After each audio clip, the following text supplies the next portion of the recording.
right, Tony, you're up. Well, welcome to the cross-sector collaboration track number one. As before, we have two other tracks, 2 and 3. You can see the topics on your screen. At the bottom, you see the link, ahc2021.com. From there, you can navigate to the other tracks or come back. So our next topic is going to be demand-oriented decision-making in supply-constrained environments. The 3 speakers we have today: Kathy Fulton, Executive Director of American Logistics Aid Network, also known as ALAN; Jared Gensel, Director, MIT Humanitarian Supply Chain Lab; and Philip Palin, Supply Chain Resilience Expert. Thank you for joining us, and the floor is yours. Great, thank you, Tony, and thank you, Laura, for having us here today. I'll kick us off by saying, anytime that I get to have a conversation with Phil and Jared, it's a good day. And that's really what we aim to do today is have a conversation. We're going to talk about demand-focused decision-making.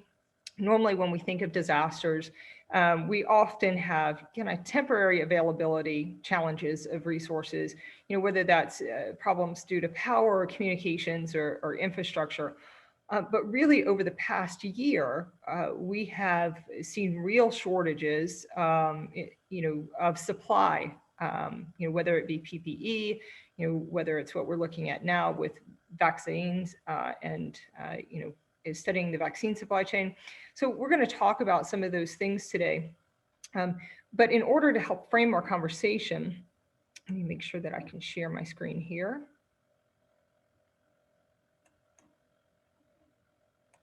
All right.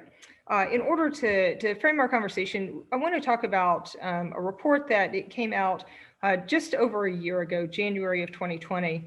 It was a consensus study report from the National Academies of Science, Engineering, and Medicine.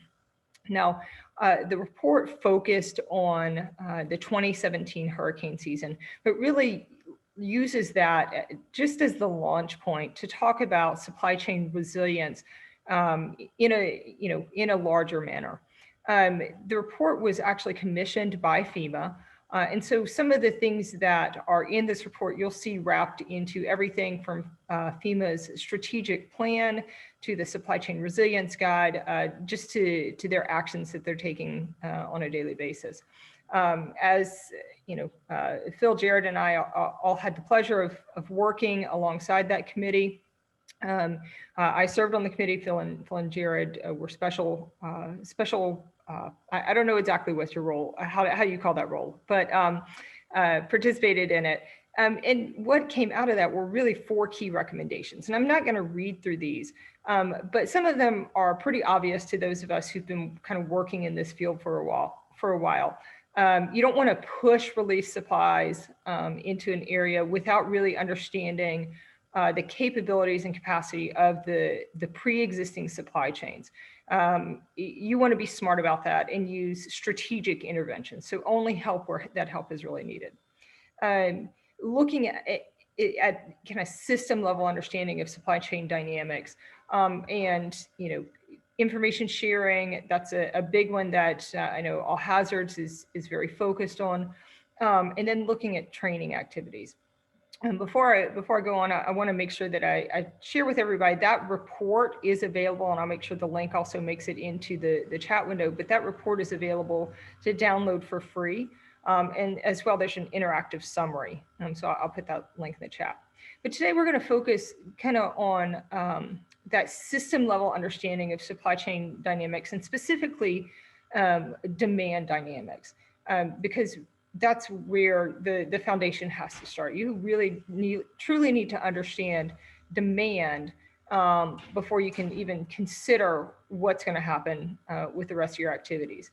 I'll also say, and Jared often reminds me of this, that this first recommendation here is really the goal. Everything else you have to do. You have to have that understanding. You have to have information sharing and preparedness, and you have to have training before you are able to get beyond the way we do things now to really looking at this work as more than just a response, but truly the strategic interventions that are necessary. So with that, I have probably already talked too long. We want to tell some stories today. We want to talk about some real life things that are happening right now. And to get us started on that, I'm going to turn it over to Dr. Gensel to talk about a couple of things. And I'll stop sharing my screen here, Jared.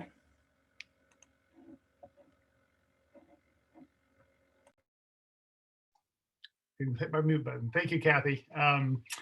So I agree, it's a good day when we can be talking about these issues with an audience like this, and hopefully continue furthering the discussion about understanding systems as we live through a very dynamic year around understanding supply chain resilience. And I am. This has been in some ways a really interesting experience, because this has shifted a lot of the focus toward understanding demand in a much better way this past year. Understanding, there's going to be issues with supply in this pandemic, but matching supply and demand requires a good understanding of demand, and we oftentimes don't think about that. And in fact, especially those of us in supply chain, the supply chain professionals, we talk a lot about planning. And I think a lot of people outside the profession don't understand that we also have something called the demand plan. We actually plan demand. We don't just observe it.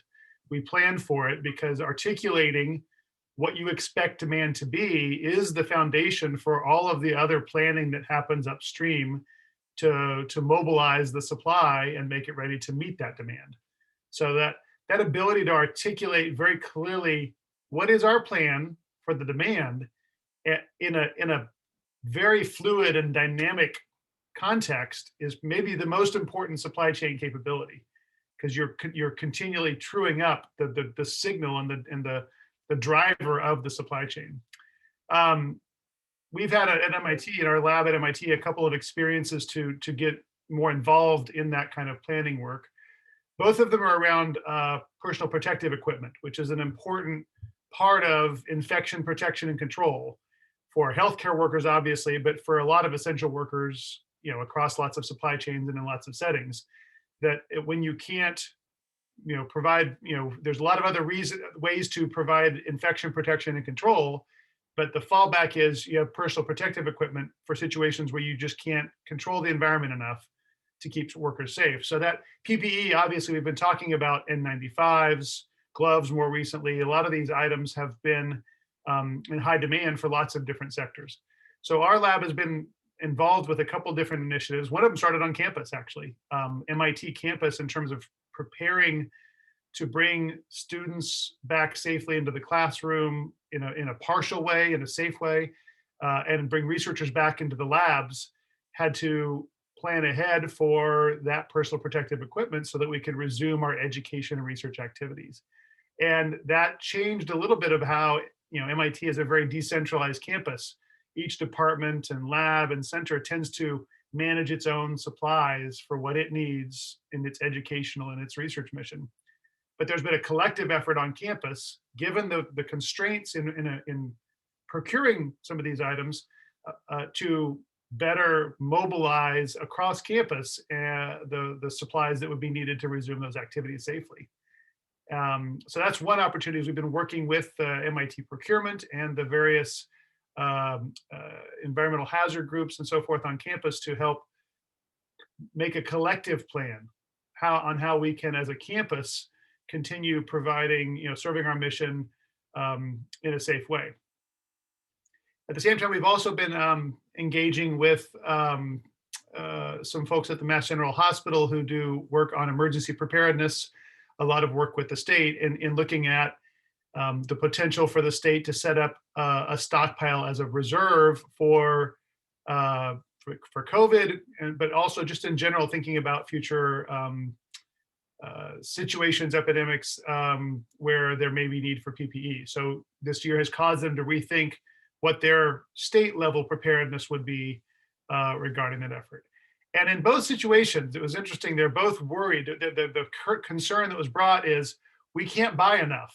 Can you help us find out how to buy more? And we, in talking with them, flipped the discussion to start with this demand plan. What do you need to buy? That's the first question to ask. So let me just share a few things that have been kind of common across those two experiences in terms of what we've been learning with that engagement. So this is kind of a graphic that shows, normally we read left to right, and we in the supply chain profession tend to organize our slides such that the upstream supply is on the left and the goods flow from left to right. But notice the arrows are going a different way here. Because we're not focusing on the supply flow, we're focusing on the information flow to mobilize the supply. And we start with that demand plan. What is the real need in a situation where there's issues with supply and where there's potential scarcity? That clarity on the demand is, like I mentioned, is very important, and being able to articulate the logic for that demand plan. So that begins with how much do workers need in various settings, and this could be in the first bullet below. We've created some calculators to be able to determine appropriate use of PPE given different policies of infection protection and control for different segments, for hospital workers, long-term care workers, emergency medical services, in various health settings, dental and so forth. But then on campus, it's education activities, research activities. What PPE do we need for those different kinds of things? You have different segments of use depending on the worker's requirements and the infection protection and control broader environment that determine what is the appropriate PPE use. And that appropriate use has been shifting as we learn more about a virus. Another dynamic in this whole situation is that at the beginning, we were wiping a lot of surfaces and not wearing masks, and we learned more about the virus. And so we've realized where to shift the focus in terms of protection. So how has that dynamic environment of protection evolved in those different workplace settings? In addition to understanding that the demand plan, there's obviously a lot of people tend to focus on this first, and it's important to have the epidemiological models. Where's the virus going? How many cases are we going to have?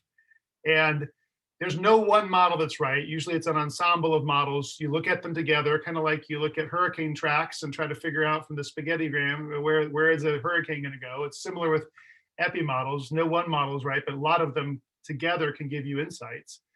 But it's been interesting for me, particularly in this situation, that some of the most effective models to help hospitals, we've been working a lot with hospitals on this issue, plan for their capacity was not the epi models. They looked at those, but they created these, for lack of a better term, adaptive learning sandboxes, where there's no specific model that was right. And in fact, a lot of times the information that was most useful was the last few weeks of a situation similar to us. In the early first phase, this was looking at Spain and Italy and England as a trajectory for the virus, because the epi models didn't know how to calibrate this. So they were, Europe was a few weeks ahead. So they were just adaptively saying, if we follow that same trajectory, this is what we would be seeing if the virus behaves the same in this environment. More recently, it's been looking at events. Halloween showed the super spreader nature of Halloween, then played out as Thanksgiving, and then that played out in Christmas. And so learning from the previous super spreader kind of holiday events and adapting. So it's not been one forecasting approach, it's been adapting at all times, and then be clear in communicating what we're assuming in those forecasts. And then some other work we're getting into now is trying to look at, maybe we can learn from how policy changes, the causality of those, and the demand usage, because most of the PPE demand comes from behavioral aspects. Will people continue reusing masks? What's their behavior? So we have a way of tracking policy changes on infection protection and control. How did that really shift the demand beyond just the caseload, but how did people's behaviors come into play as the policies regarding PPE use change?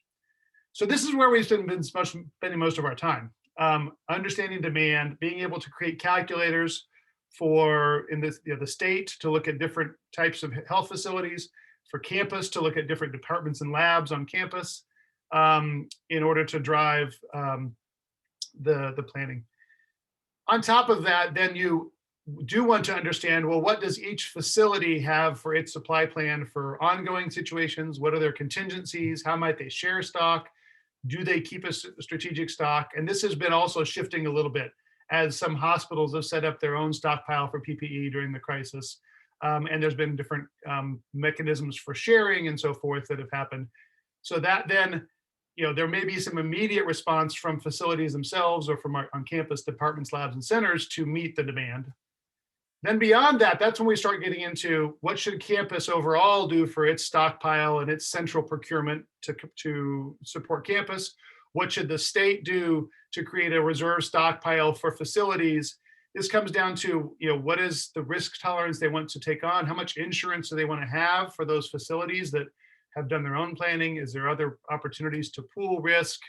And then one of the key things we're going to be focusing on is this role of transparency and being able to provide some assurance to local facilities that here's what we're doing so that you can plan accordingly.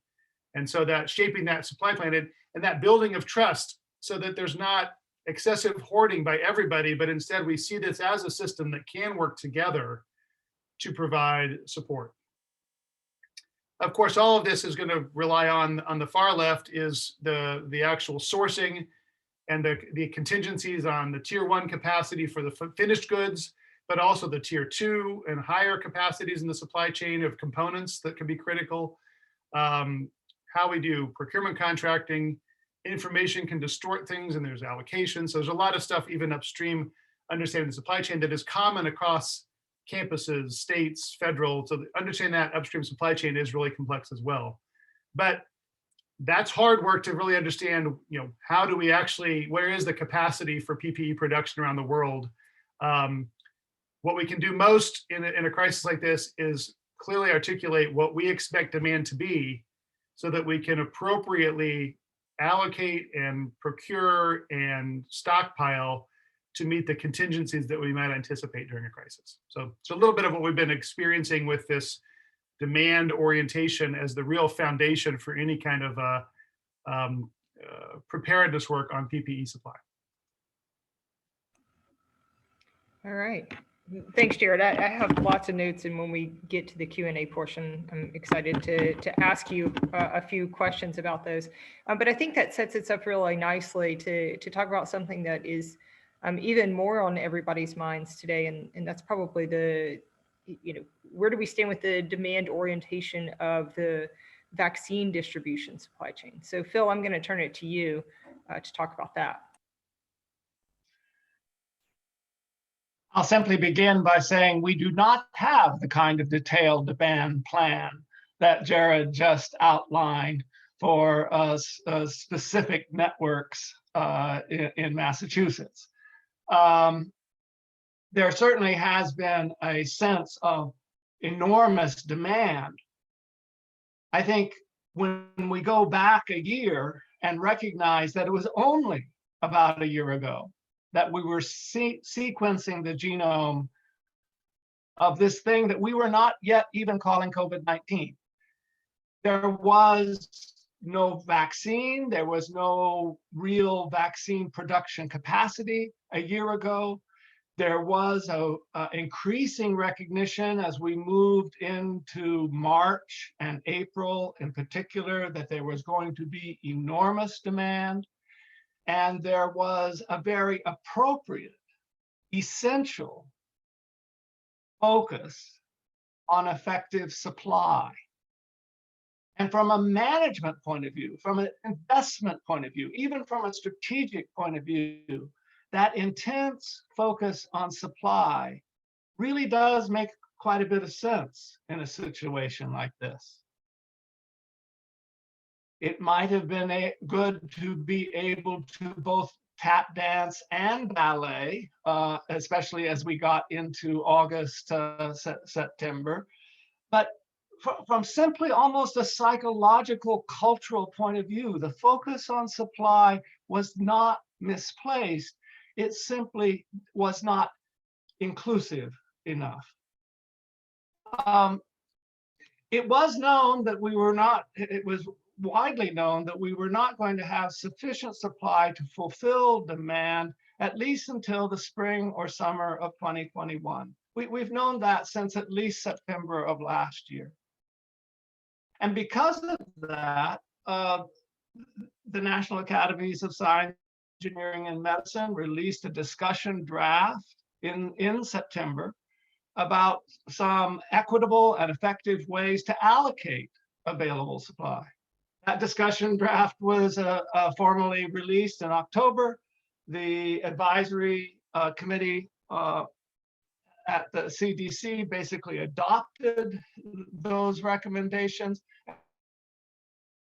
and they were released to the states. There was always a possibility for the states to set up their own allocation priorities. That was always understood, and many of them did, mostly coherent with what national academies and ACIP had recommended, but oftentimes recognizing local differences. Now, it was about November of last year that I realized these priorities, these allocation priorities, meant something to a supply chain geek and meant something else to a whole bunch of other people. To a supply chain geek, of course, I begin with demand. So these allocation priorities identify my demand priorities. And my goal as a supply chain geek is to accelerate velocity toward fulfilling that demand as rapidly as possible, given, no question, no second guessing. In mid-November, the Kaiser Family Foundation looked at all of the state distribution plans for vaccines and discovered that only about 40% gave any attention to what we would call the demand signals for the allocation priorities. They didn't know. They weren't reporting. And I think what we have seen since then is the sort of strategic focus on rapid fulfillment of demand that doesn't even have to be explicitly said to a supply chain geek, meant, as perhaps even more to other audiences, how do I exclude those people? How do I exclude those people who are not consistent with my priorities? That has slowed down the delivery. Since mid-December till late Tuesday, 47 million vaccine doses have been distributed, but only about 24 million have been administered.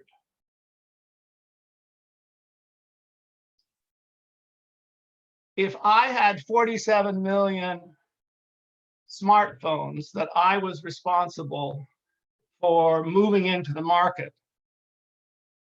and 6 weeks later, I was still sitting on 50% of my inventory, I would be looking for a new job.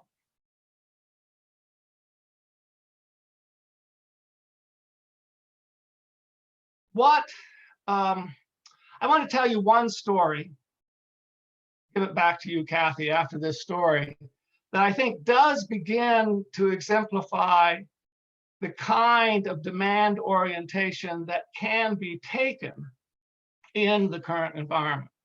There is one big populous state that has adopted the 1A vaccination priorities that really all of the jurisdictions have mostly adopted, and that focuses on healthcare providers and on the residents and staff of long-term care facilities. That is absolutely where they want most of the vaccinations to go, because that's going to reduce morbidity and mortality amongst long-term care, and it's going to protect the ability of this healthcare system to continue providing service as the virus continues to morph and threaten us. But what this big populous state has also said is, if you don't have enough 1A population showing up, look down the rest of the priority list and get those jabs out as quick as you can. And so in some of these locations where they've done as much as they can with current inventory with 1A populations, there's been an organized way of moving it into over 65 as a general rule, or even more, which I think is so fascinating and so helpful. They began to identify critical infrastructure populations like utility and water system restoration specialists who would be inoculated as teams. So we might be talking about small batches of maybe 30 people that are poised to show up at the end of the day. And if there are enough vaccinations left, the whole team gets vaccinated and gets into the system. I think, I think whether we're moving groceries or we're moving beer or we're moving the fastest fashion at H&M or Zara or whatever else, those of us that are in the supply chain industry, what we're interested in is accelerating velocity. We want to hit that target as accurately and as quickly as possible. And in this particular case, this big populous state gave local vaccinators enough authority and good judgment to be able to accelerate the whole system. And in fact, this big populous state is doing at least 5% better than the national average. And really about 2 weeks ago, they were doing almost 15% better. They've continued to move a lot of volume at velocity. Thank goodness the rest of the country's catching up. So one example, we clearly got a problem. I think we've got a strategic and a conceptual problem. We're only getting about 50% of our product into the arms that need to be gotten, but there is progress. All right, thanks, Phil, for that. And I have a couple of questions for you guys, and I'm going to open it to both of you guys. But I just encourage our participants, or our attendees, use the Q&A or the chat function, and I'll ask Laura or Tony to kind of help us watch for those questions, because sometimes I know we get having a conversation and get distracted. But Phil, I want to go back to something you said. You were talking about the state that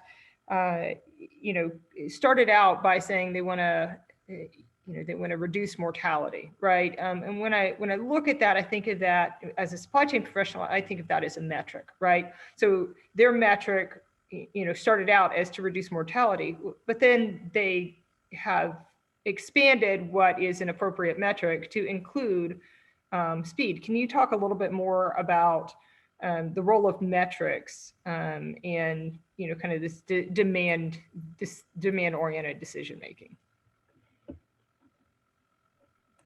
One of the other things that many jurisdictions have done, but not all jurisdictions have done, is also begun to be much more specific about those demand populations. So long-term care facilities is an obvious, and it's a fairly easy one.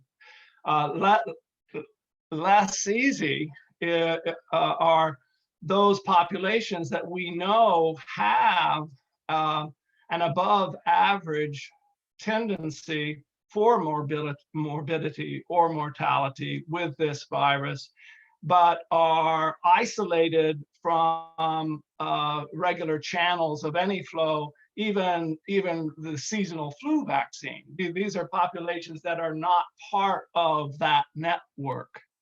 And so some jurisdictions, even beginning back in the spring with their testing plans, organize their testing plans around those kinds of demand indicators.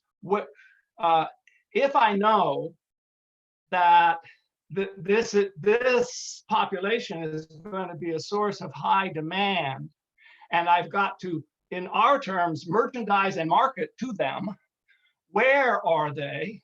Where do they congregate?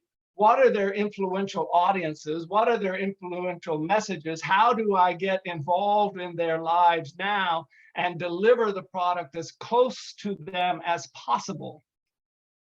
Not being done in many places, but is being done in some places. So I hope that's responsive, Kathy. I could keep going, but I don't think you want me to keep going.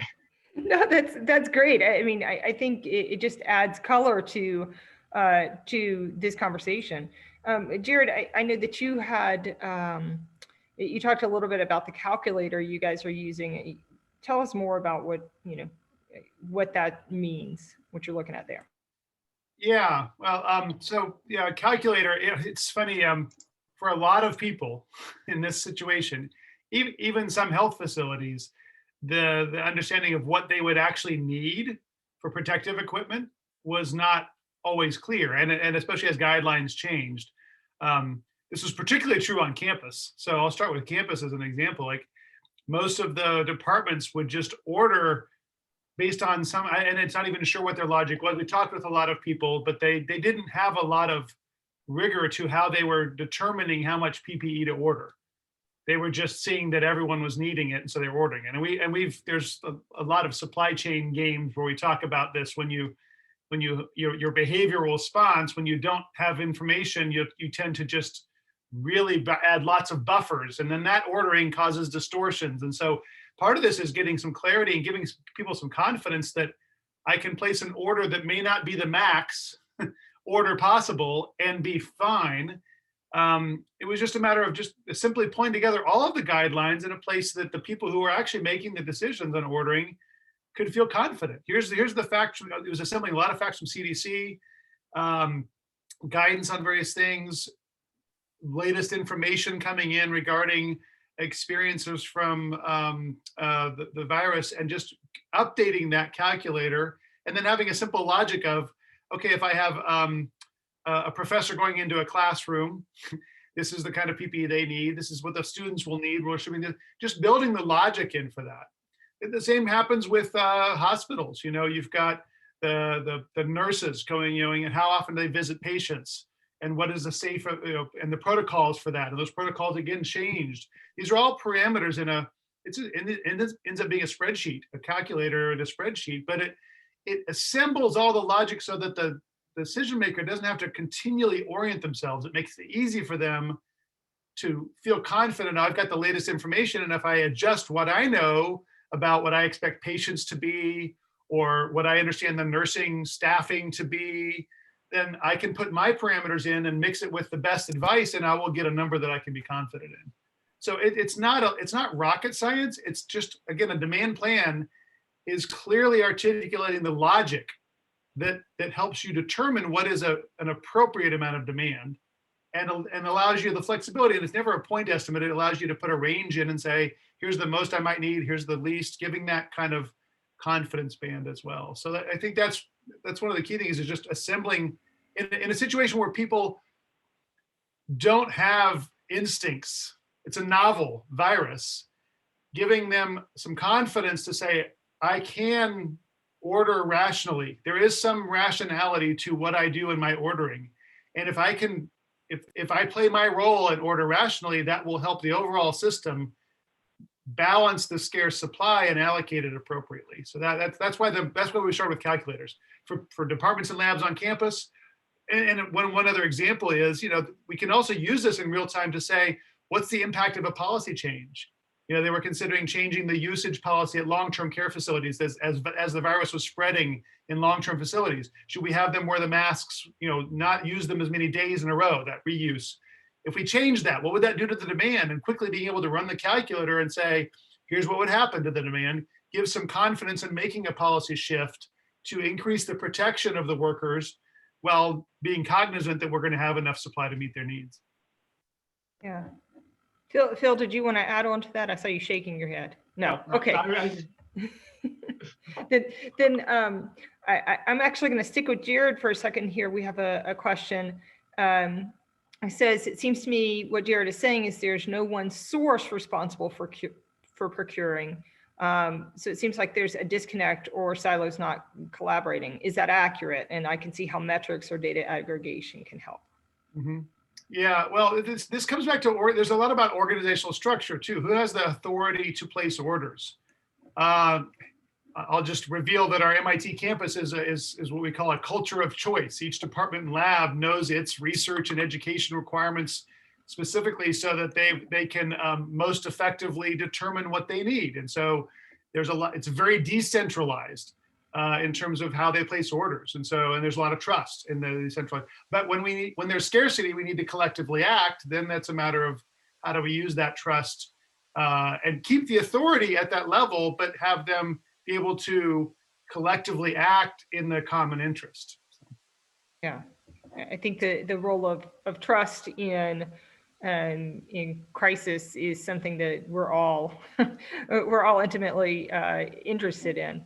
Phil, I have a question for you about vaccine distribution. It says there's significant debate as to the best method for distributing the vaccine, whether it's managed nationally or at the state level, or even down to the local level.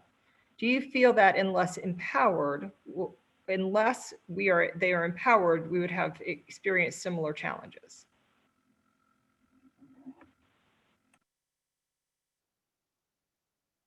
There needs to be, I think Jared just answered that question in a way. Because there does need to be coordination up and down the ecosystem. There has to be feedback loops built into the whole system, and there has to be a structure responding to the signals that those feedback loops are sending. And there has, I think, probably up until today, certainly according to the data, up to about January 13 or 14, there seemed to be a very static, one-way sort of system with vaccines. It was all flowing out down the network. There was no pooling. There were no pressure points. It was simply being flowed out to the farthest edges at some sort of political or structural concept of rough equality. And what has happened, of course, as any supply chain person would have predicted, is some significant level of inventory has been stuck on the low demand edges. And there have been no structural mechanisms to respond to the feedback where there's greater demand at this node instead of these 3 nodes. There's no way to redistribute. Matter of fact, it would be a political fight right now if there was any sort of redistribution. I think there is an absence of trust in the vaccine distribution network. It will be very difficult to establish a sense of trust. But back to the question, does it need to be more decentralized and empowered or more nationally managed? I think it needs both, and it needs multiple feedback loops to inform how it's coordinated. Yeah, I find it interesting that question came from someone who has retail experience, when you and I were having a little bit of a conversation today about franchise versus corporate owned conversation. Phil, you talked about feedback, and Jared, you mentioned, you used the word orient, and it automatically made me think of, an OODA loop, but to, observe, orient, decide and act. And so, I'm just curious, and this is open to both of you guys, what are your thoughts on how all of that needs to tie into this demand-driven decision making? Well, I'm actually going to give. I'm going to tie this back to the recommendations at the beginning. That you can't, in the classic, quote of plans are worthless and planning is essential, but adaptive planning and the ability to plan adaptively, no one could anticipate what this year was going to be. So it comes back to that, some understanding of the systems, some built-in networks to have information sharing, and then the constant reinvestment in preparedness and training to educate ourselves, that will help us observe, orient, decide, and act, and keep doing this in a more effective way, regardless of the pathogen or the hazard or whatever comes our way. Yeah, Phil, did you want to add? When John Boyd developed the original concept of orientation of OODA,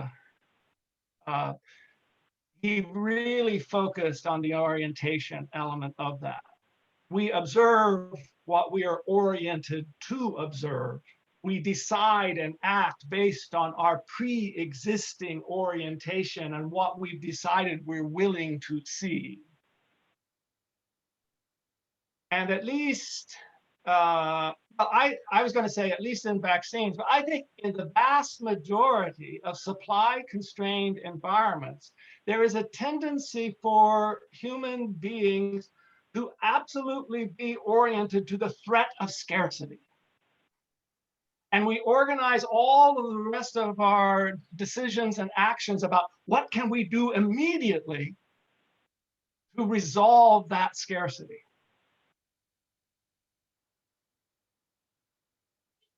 Here, only a year after starting from scratch, we are actually on the edge of an abundant supply chain. And our scarcity orientation is making our existing supply chain more constrained than it needs to be. So I think changing our orientation from scarce supply to abundant demand is going to move us to volume and velocity more quickly. And this plays out back to that orientation. There's a classic game in the supply chain profession called the beer game, which really exemplifies that behavior, that when you see scarcity in front of you, you act a certain way, and then suddenly the abundance comes. That system is something that, if we, all of us in the emergency management community, had a better common understanding of that type of a system, we would all be better oriented to align our observations and act appropriately in a crisis. Yeah. So I know we're quickly running out of time here. I think today we've given certainly some good frameworks. Jared has talked about calculating demand. We've talked about the OODA loop and how that can be utilized to help orient and change our orientation, as Phil just hit on. Phil, Jared, any last closing comments before I turn it back over to Tony and Laura? I just want to say thank you for convening these kinds of events. This is the kind of conversations we need to facilitate, and hopefully the pandemic gives us an abundance of common shared experience to continue learning from in venues like this going forward. Please ask us questions, continue by email and so on. This conversation that we're having today is a conversation I'm having with governor staffs, with local emergency managers, with all sorts of people. And it's a tough discussion and a new way of thinking. So let's keep the conversation going. Yeah, and I'll just add my thanks to Tom, Laura, Tony, just the whole organization for, just being terrific partners for all of us for many years now. So thank you guys. I think that we are done on time, which is a rarity for Phil and Jared and I. Very good. Thank you very much. Perfect. Thank you so much to all three of you. I really appreciate you being here. All right, so we have just about a minute break that we'll take to allow you to jump tracks if you want, or we invite you to stay here for our 310 session, Resilience and Energy during the COVID-19 pandemic. Remember, if you want to jump to track 2 or track 3, you can find the links at ahc2021.com.